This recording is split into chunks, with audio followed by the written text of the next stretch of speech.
Comment transporter des milliers de personnes sur l'ensemble de l'Île-de-France au moment des Jeux Olympiques? Comment gérer des déplacements nombreux?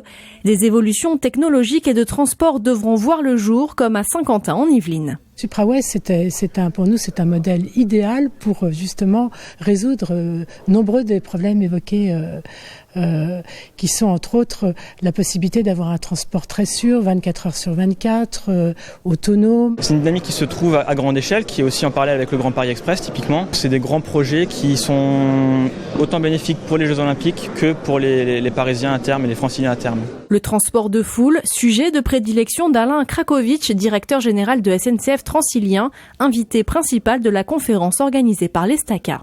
On transporte aujourd'hui 3,5 millions de voyageurs par jour. En fait, on est le deuxième système de mass transit ferré du monde, derrière Tokyo.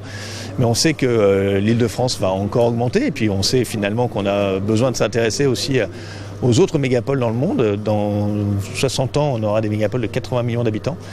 Et notre conviction, c'est qu'aujourd'hui, seul le ferroviaire peut répondre à ce défi. À l'Estaca, la filière ferroviaire est présente depuis 25 ans.